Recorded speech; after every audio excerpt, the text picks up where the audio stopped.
आणि त्यामुळं मला वाटतं हा राजीनामा हे बघावं लागेल कुठल्या कारणाने दिला आहे।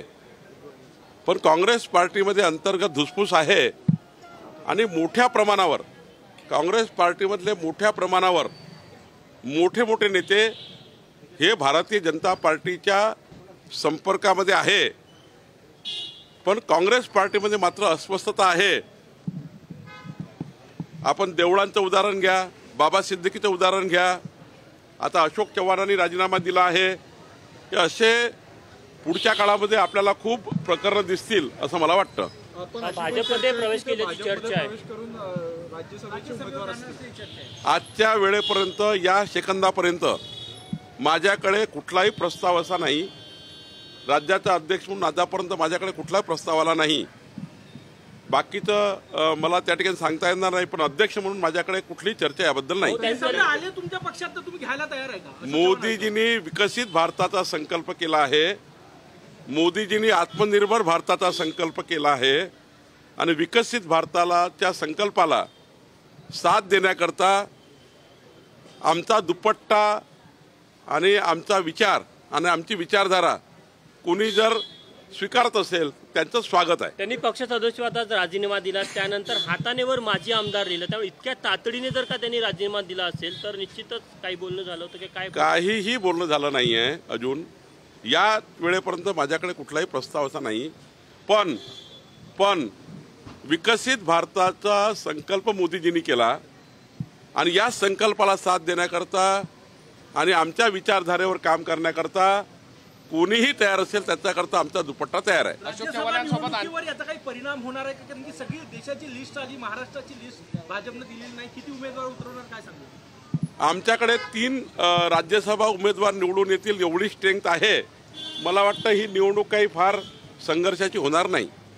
उमेदवार देण्याच्या तयारी नाही करत, अशोक चव्हाण आल्यानंतर काही आमदार पण येण्याची शक्यता आहे किंवा क्रॉस वोटिंगची शक्यता आहे काँग्रेसकडून? मी तुम्हाला वारंवार सांगतो आहे की राज्यसभा निवडणुकीमध्ये आपली आपली स्ट्रेंथ सर्वांकडे आहे।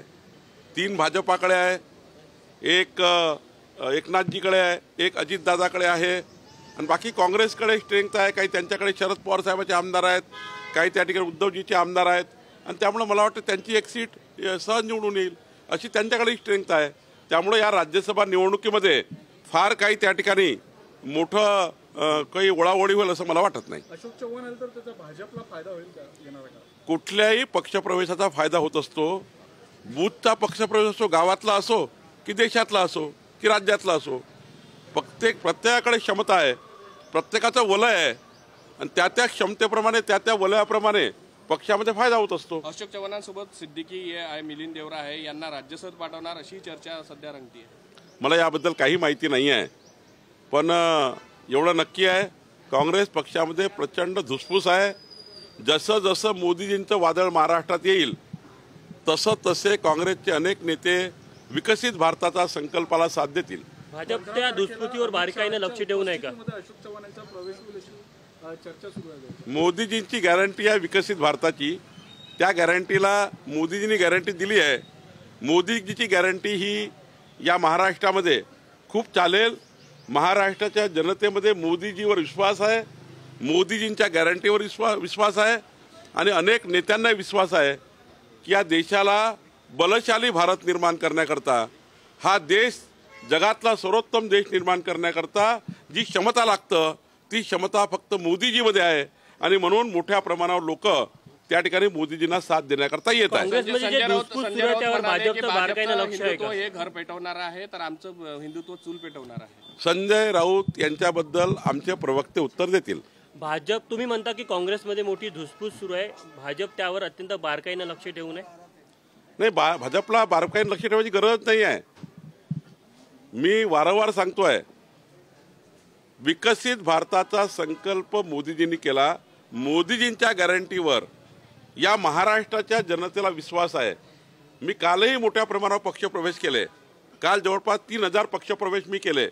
त्यामुळे आत्ताही तुम्हाला मुंबईमध्ये पक्षप्रवेश दिसत आहे। उद्या 13 तारखेला मोठ्या प्रमाणावर पक्षप्रवेश आहेत मुंबईमध्ये, काही नाशिकचे पक्षप्रवेश आहेत, काही त्या ठिकाणी श्री कंठीनाथ महाराज या ठिकाणी येतात आहे, अनेक लोक या ठिकाणी उद्या पक्षात येत आहे. रोज भाजप कार्यालयात पक्षप्रवेशाकरता लोक येत आहे, कारण मोदीजीची गॅरंटी आहे. पंकजा मुंडेंनी म्हटलं नाशिकचे पक्षप्रवेश आहे, मराठवाड्यातले काही पक्षप्रवेश वगैरे उद्या आहे. श्री कंठनाद महाराज हे नाशिकवरनं येत आहे. त्यांचं मोठं वलय आहे नाशिकमध्ये. काही ठिकाणी सोलापूरवरनं लोक येत आहे, लातूरवरनंही मोठ्या प्रमाणावर लोक येत आहे. अजून नांदेडची बातमी माझ्याकडे नाही आहे. आपण राज्यसभेमध्ये ओढाओढ होणार नाही असं म्हणताय. एकीकडे काँग्रेसमध्ये धुसफूस आहे, त्याच्यावर भाजप आपले शेगडी घेऊन राज्यसभेची पोळी शेकणार. मला काहीच आम्हाला गरजच नाही शेगडी तयार करायची आणि पोळी शेकायची. आमच्याकडे ऑलरेडी स्ट्रेंथ आहे, आमच्याकडे तेवढे लोक आहेत. पंकजा मुंडे म्हणतात माझ्यासोबत दगाफटका झाला, माझा वनवास झाला, अशा पद्धतीचं वक्तव्य. पुन्हा पंकजाताईंना तुम्ही फिरवून दाखवलं. मी काल पंकजाताईंचं भाषण ऐकलं आहे. खरं तर निवडणूक एकदा 5 वर्ष त्या विधानमंडळात नाही आहे किंवा लोकप्रतिनिधी म्हणून नाही आहे, त्यामुळे त्यांनी सहज वक्तव्य केलं आहे आणि त्याला फिरवून फारून पुन्हा एकदा पंकजाताईला पुन्हा दाखवतात आहे. काहीच संबंध नाही आहे. पंकजाताईचं नेतृत्व हे मोठं आहे.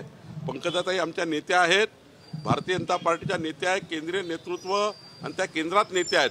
त्यामुळे केंद्रीय नेतृत्व लवकरच चांगला निर्णय घेईल अशी आमची अपेक्षा आहे.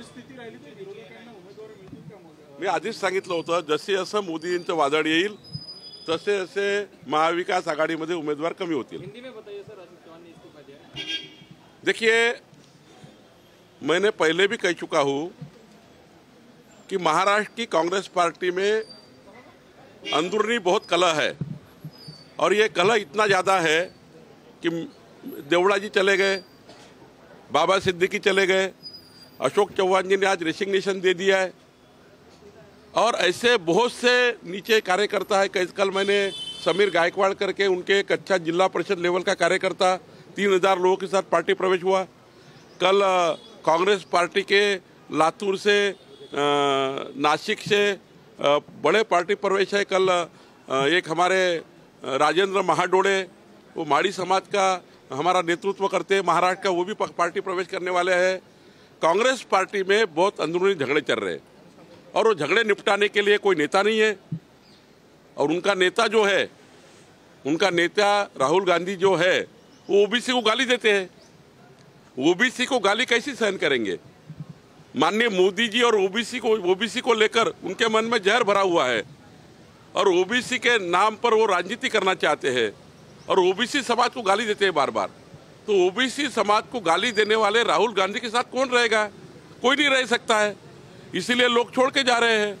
तो मुझे लगता है ये जो अशोक चौहान जी का रेसिग्नेशन है, ये अंदरूनी धुसफूस के अंदरूनी जो झगड़े चल रहे हैं आपस के झगड़े में, और जो देश के लिए, राष्ट्र के लिए, महाराष्ट्र के लिए कांग्रेस पार्टी का कोई विजन नहीं बचा हुआ है, उसका स्पष्टीकरण माननीय अशोक चौहान जी देंगे. अभी आज नहीं कल प्रेस में क्यों राजीनामा दिया उन्होंने, क्या हुआ ऐसा.